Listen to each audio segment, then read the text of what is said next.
안녕하세요. 하늘쌤 교사 연수를 통해 선생님들을 만나 뵙게 되어 반갑습니다. 저는 식생활교육 인천 네트워크 상임대표이면서 하늘쌤 학교에서 생활요리부 아이들과 만나고 있는 백남정입니다. 제가 오늘 선생님들과 함께 이야기 나눌 것은 먹거리에 대한 것입니다. 먹거리 너무 광범위해서 어떤 이야기를 나눌까 제가 고민을 좀 많이 했는데요. 오늘은 좀 개략적인 것들을 그냥 쭉 이야기하고 선생님들이 한번 그 안에서 아이들과 어떤 먹거리 이야기를 하면 좋을지 생각해 보시면 어떨까 이런 생각을 했습니다. 자, 그러면 제가 준비한 것들을 선생님들과 함께 나누겠습니다. 오늘의 강의 주제는 지속 가능한 식생활이고요. 그 밑에 선생님들 꾸러미에 보내드렸던 강정 만들기가 있습니다. 오늘 수업은 동영상 2개로 준비했는데 지금 하는 거는 이론에 대한 강의고요. 그리고 제가 이 강정 만들기 실습은 동영상 5분짜리 동영상으로 다시 편집을 해놓은 게 있기 때문에 그걸로 보면서 하시면 좋을 것 같습니다. 예, 보내드린 꾸러미는 말씀드린 동영상, 강정 만들기 동영상에서 말씀드렸는데 친환경 재료들로 식재료들로 만든 것이고요. 하늘쌤 학교에서도 굉장히 선생님들께 어떤 거를 드리면 좋을지 고민을 좀 많이 하고 네, 그리고 보내드린 것입니다. 맛있게 드셨으면 좋겠네요.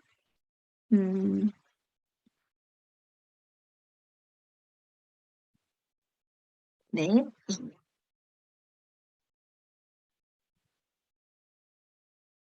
저를 소개하자면 저는 먹거리 운동가이고 저의 별명은 꿈꾸는 달팽이입니다.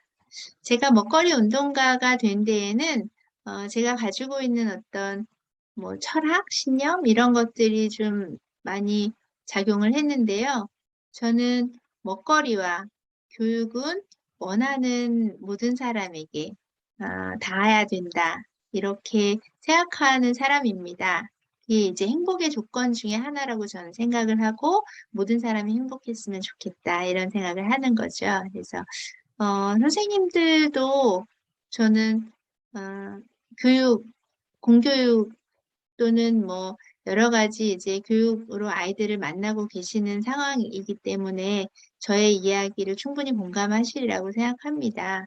그래서 저는 네, 이 먹거리를 통해서 사회를 바꾸고 싶은 먹거리 운동가입니다. 먹거리를 이야기할 때 먼저 나에게 먹거리는 무엇인지 정리해 볼 필요가 좀 있습니다. 자, 이거를 한번 네모를 생각해 보시겠어요? 나에게 먹거리는 땡땡이다. 네, 잠시 생각해 보셨다면 저는 어떻게 생각하는지 말씀드리겠습니다. 저는 먹는다는 것은 생명의 연결이라고 생각합니다. 우리가 먹고 살 수 있는 것들은 생각해 보면 어떤 특징을 갖고 있습니다. 모두 다 생명에서 왔어요. 그래서 생명이 아닌 돌 또는 우리 요즘 그렇게 지구의 골칫거리가 되고 있는 플라스틱 이런 것들은 우리가 아무리 먹어도 우리의 생명을 연장시켜 줄 수 없습니다. 그래서 결국 내가 살 수 있는 건 다른 것들의 다른 생명들을 내 몸에 받아들임으로써 나의 생명이 연장된다. 그래서 나의 삶, 먹는다는 것은 생명의 연결이다. 이렇게 보고 있고 이 생명의 연결 안에는 타인과의 관계가 있고 자연과의 관계가 있고 환경, 우주와의 관계가 다 들어있다고 생각합니다.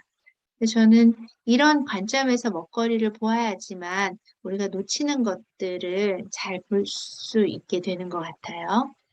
첫 번째, 먹거리는 개인과 아주 밀접한 관련이 있지요. 내가 먹는 것이 내 몸을 만들고 있는 것 같습니다.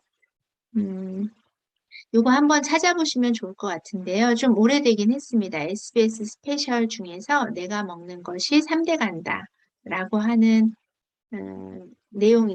제목의 동영상이고 맨 마지막에 이제 중간쯤에 어떤 이야기가 나오냐 하면 우리는 유전자의 노예가 아니라 주인이다. 이렇게 이야기하는 게 나옵니다. 이 동영상의 전체적인 흐름은 우리 몸은 유전적, 환경적인 요인에 의해서 여러 가지 형태로 나타난다. 이제 이런 이야기들을 쭉 여러 가지 사례들을 통해서 보여주고 있는데 그 중간에 우리는 유전자의 노예가 아니라 주인이다. 이렇게 결론이 내려진다면 그건 무슨 뜻일까? 우리는 유전적인 요인을 굉장히 많이 받고 있죠. 우리나라 사람이 대부분 갈색 또는 검은색 머리에 눈동자도 갈색이고 피부 색깔도 일정하게 비슷하고 그리고 또 다른 자연 환경에 사는 사람들은 또 다른 특징들을 가지고 있죠. 이거는 유전적으로 받는 거예요.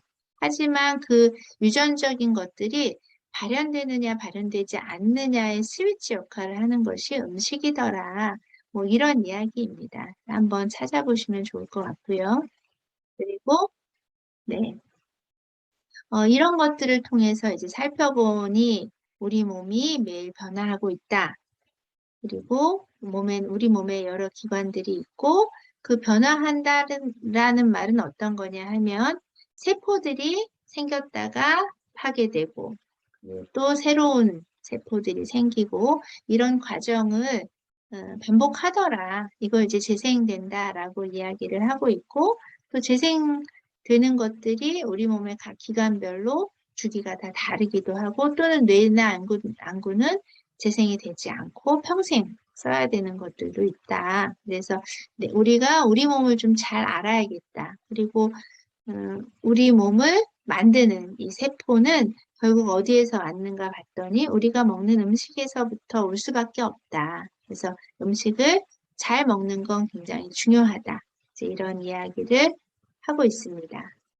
네, 빨리빨리 이제 정리를 해보자면 우리 몸의 세포수가 좀 많고 하루에 교체되는 세포수가 요만큼이고 그다음에 암세포로 변하는 정상세포도 있다. 건강한 사람들이 이야기입니다. 그래서 천여 개의 정상세포가 암세포로 변화되고 면역세포에 의해서 파괴되는데 건강한 사람들이 이 면역세포가 좀 작용을 하지 못해서 암세포가 파괴되지 못하고 더군다나 이제 그 돌연변이 죽지 않는 파괴되지 않는 그 성질을 자기 대신 만들어진 세포한테도 물려주면 우리는 이제 암에 걸렸어, 암이 자란다 이렇게 표현하는 거죠. 그래서 태어났다가 소멸하는 건 되게 중요한 것 같아요. 자연에서는 소멸하지 않는 플라스틱, 그 다음에 소멸하지 않는 암세포 이런 것들이 이제 문제가 되는 거죠. 그 다음에 이렇게 신체에만 먹는 것이 음식을 개인에게 영향을 끼치는 건 아니고 우리의 정서적인 것에도 많은 영향을 끼칩니다. 그래서 선생님들 개인적으로 한번 대답을 해보세요. 엄마 하면 떠오르는 음식이 있는지 그리고 그 음식은 주로 어떤 상황에서 그 음식이 그리워지는지 이런 질문을 드리면 저의 경험도 그랬지만 많은 사람들이 엄마 하면 떠오르는 음식은 아플 때 또는 뭔가 힘들고 위로받고 싶을 때 먹고 싶다 이런 이야기를 많이 하십니다. 저는 이게 되게 중요한 기능이라고 생각을 하고요. 음식의 치유 기능인데 이런 것들을 통해서 스스로 이제 건강을 다시 회복하려고 하는 노력을 스스로 하게 되는 거죠. 나도 모르게 무의식적으로. 그래서 이런 기능들이 있는데 요즘의 아이들은 도대체 엄마 음식을 뭐로 기억해야 되지? 네. 요즘에 가공식품들이 너무 많고 배달해서 끼니를 해결하고 또 대부분의 이제 맞벌이 집에서는 반찬도 사서 거의 먹는 경우들이 많아지기 때문에 엄마 음식이 아이들에게 어떤 영향을 줄까 정서적으로 저는 이 부분에 되게 좀 큰 우려를 하고 있습니다. 그다음 두 번째로 먹거리와 사회와의 관계를 좀 보자면 이게 이제 제가 좋아하는 그림인데요. 저희 옛날이 생각나게 하는 저의 외갓댁이 경기도와 맞닿아 있는 경기도 시흥이에요. 그래서 그 시흥에 이제 할아버지 생신 때가 되면 온 동네 분들이 오셔서 마루와 마당의 멍석 위에 상들이 펼쳐지고 거기에 음식들이 놓여지면 이제 식사를 하시고 일하러 가시고 뭐 이런 기억들이 아주 어렴풋이 납니다. 그래서 저는 이 먹거리가 사회를 이루는 공동체의 기반이 되는 일이라고 생각합니다. 먹거리를 나눈다는 건. 그런데 요즘의 먹거리 상황은 어떤지 한번 볼까요? 공급은 감소하고 있습니다. 두 가지 이유인데요. 곡물 수출국의 기상 악화, 신흥시장국의 경작지 감소. 그래서 캐나다 뭐 또 여기에 기후 위기도 있죠. 그러니까 두 가지 요인은 아니고 굉장히 여러 가지 이유가 있는데 크게는 이렇게 두 개. 그다음에 요즘에는 이제 기후 위기가 큰 몫을 또 하고 있습니다. 그래서 올해 지난해죠. 지난해 캐나다의 밀 농사가 잘 안 됐다고 하네요. 근데 캐나다의 밀이 주로 파스타 면을 만드는 밀 종자이고, 그게 잘 안 되면서 파스타 값이 이제 오를 거라고 합니다. 그리고 수요는 점점 증가하고 있습니다. 인간의 수가 늘어나고 있고, 이 식재료들을 가지고 바이오 디젤이나 친환경 에너지를 만든다. 이렇게 해서 이제 다른 데 쓰이고 있고, 우리가 먹는 그 고기를 만들기 위해서 동물의 또 사료로 많이 쓰이고 있고, 그래서 먹거리는 점점 감소하고 있다. 음, 그 다음에 이제 또 먹거리와 사회가 어떻게 연결이 되는지 보면, 우리의 밥상은 누가 차리는가? 이런 질문을 드렸을 때, 뭐 내가 아는 사람이 차리는, 그거는 이제 직접적으로 진짜 밥상을 차리는 행위인 거고, 그 밥상을 만들기 위한 재료 안에 어떤 사람들과의 관계가 그 안에 있는가를 좀 볼 필요가 있다. 그래서 우리의 밥상은 인간다운가? 혹시 동물의 밥상은 아닌가? 이주 노동자를 착취해서 만들어진 한국인의 먹거리. 네, 지금 이맘때인 거죠. 설 전후로 한겨울의 추위 속에서 난방도 되지 않는 그 숙소에서 죽음을 맞이한 이주 노동자가 있었습니다. 젊은 여성분이었어요. 뭐 지난해 기사 속행씨 이야기 한번 찾아보시면 좋겠습니다.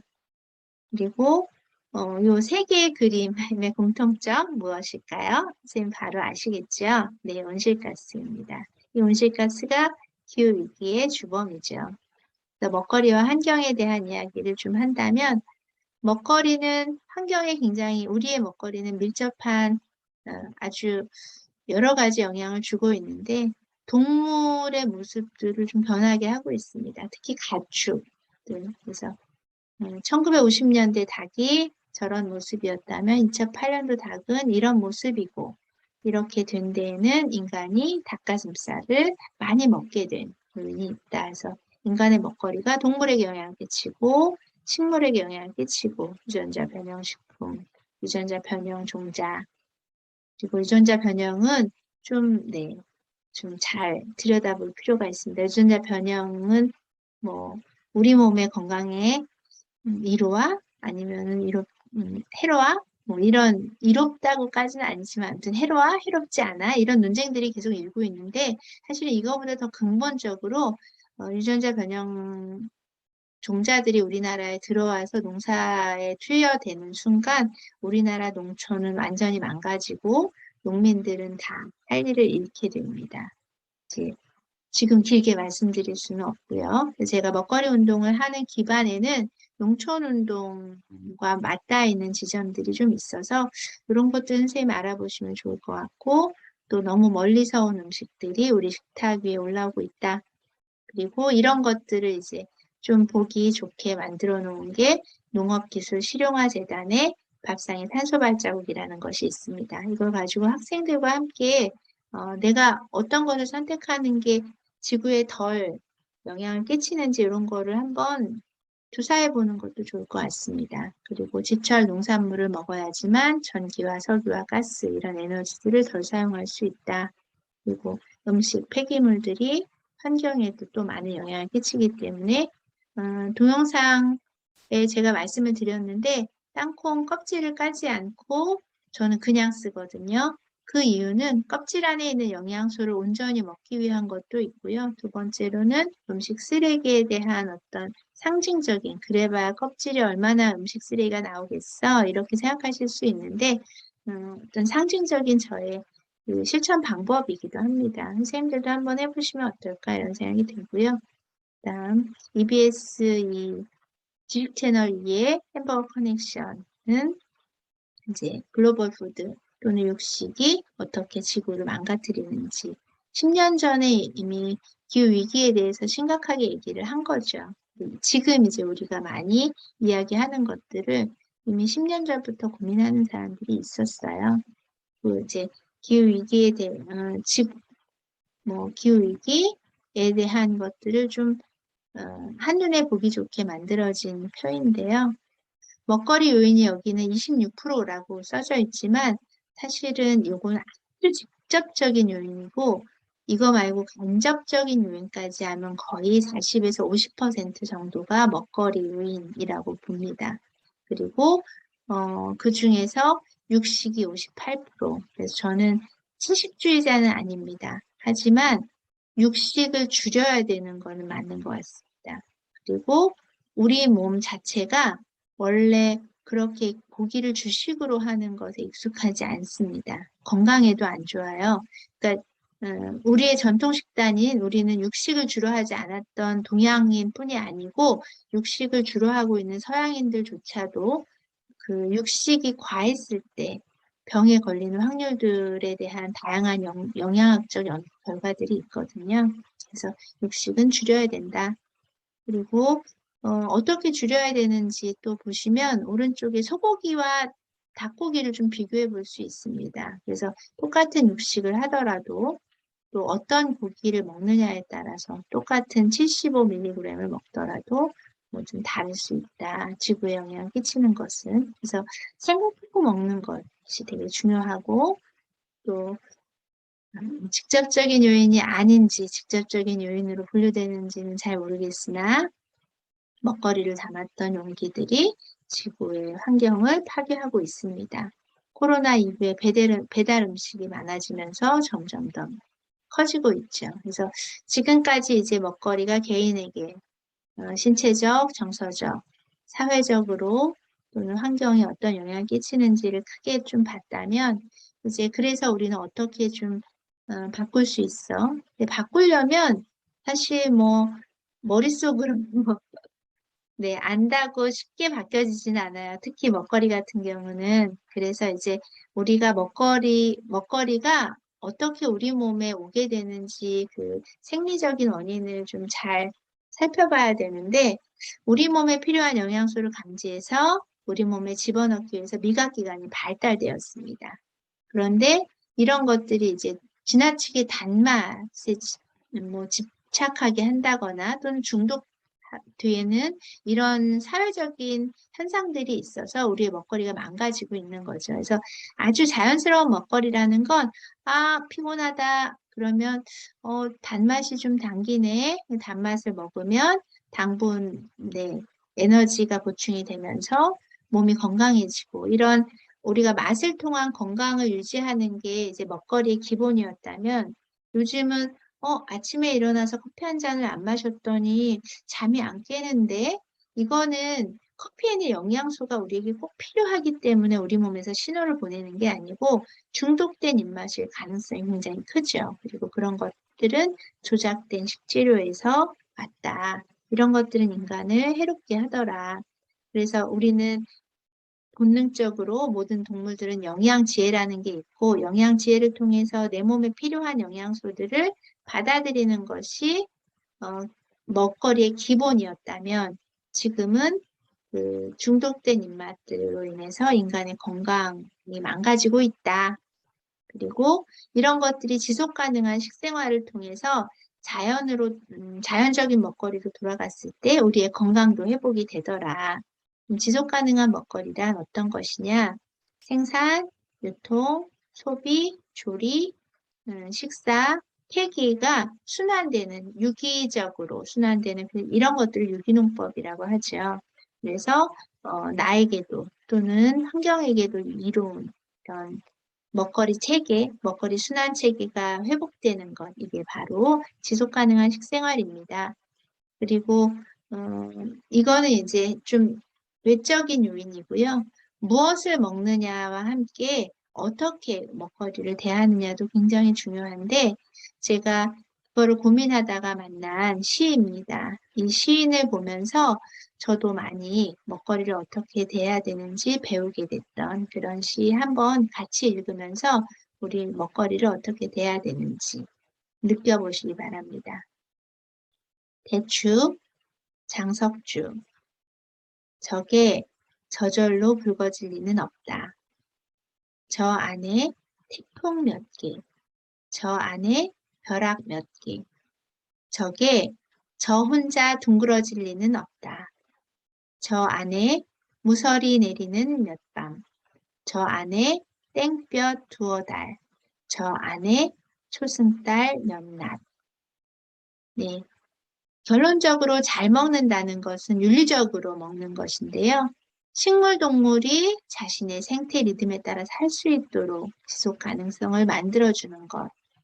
도덕적인 의미로는 먹는 것과 연결된 관계를 인식하고 마지막으로 국가와 대자본이 농업과 먹을거리를 이윤 창출이라는 협소한 산업적 관점으로 바라보는 것에 대한 문제를 인식하고 자연스러운 먹거리를 회복하는 것이 저는 잘 먹는 것이다 이렇게 생각합니다. 선생님 보내드린 꾸러미에 네, 떡국 벌써 드셨나요? 그 다음에 볶음 고추장, 우리가 약고추장이라고 하는데 약고추장의 그 약은 꿀이 들어갔다는 뜻이고요. 저는 꿀은 쓰지 않고 대신 쌀조청을 썼습니다. 유기농으로 된 쌀조청을. 그래서 볶음 고추장 또 맛있게 드시면 되고 공정은 직접 만들어서 드셔보십시오. 그래서 결론, 나와 지구를 지키는 밥상을 우리가 실천하면 좋겠습니다. 그리고 12년 동안 우리는 굉장히 많은 것을 배우고